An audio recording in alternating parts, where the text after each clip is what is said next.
On January 21, 2025, during the Interfaith National Prayer Service at the Washington National Cathedral, Bishop Marianne Edgar Buddha delivered a bold, direct appeal to President Donald Trump, who was seated in the front row. In her sermon, she implored, "In the name of our God, I ask you to have mercy, Mr. President. There are gay, lesbian and transgender children in Democratic, Republican and independent families, some who fear for their lives." Quote. She also urged compassion for immigrants, saying, "They may not be citizens or have the proper documentation, but the vast majority of immigrants are not criminals. I ask you to have mercy on those whose children fear that their parents will be taken away." Quote. Trump's reaction. He dismissed the service as not too exciting, and said, "They can do much better." Through Truth Social, he labeled Buddha a radical left hardline Trump hater, criticized her tone and demanded an apology from both her and the church. Bishop Buddha's response. Buddha stood her ground, saying, "One final plea, Mr. President. Millions have put their trust in you.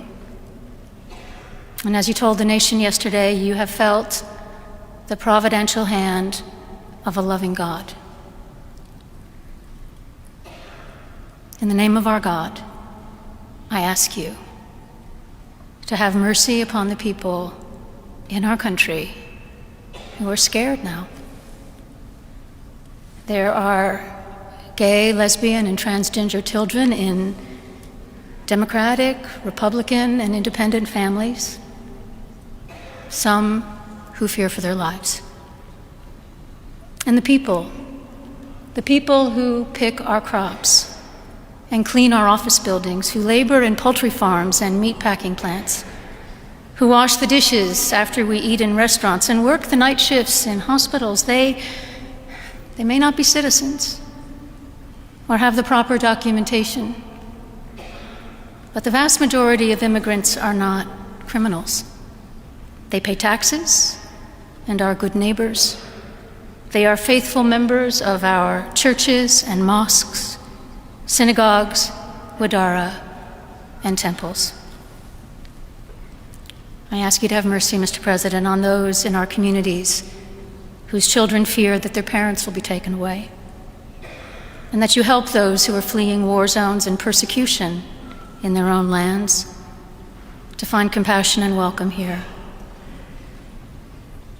Our God teaches us that we are to be merciful to the stranger, for we were all once strangers in this land.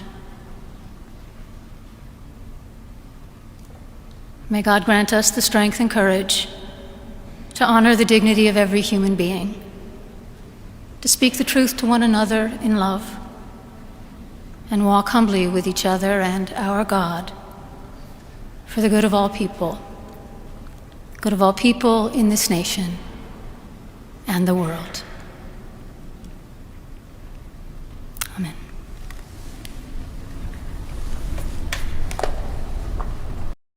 "I am not going to apologize for asking for mercy for others," and emphasized that she does not hate the president. She prays for him and hopes for respectful dialogue.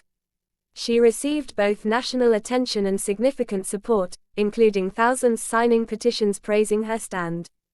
Broader context and significance. Buddha's sermon was part of a long-standing tradition of prophetic voice, speaking truth to power, though seldom so direct in tone or timing, especially during a high-profile presidential event.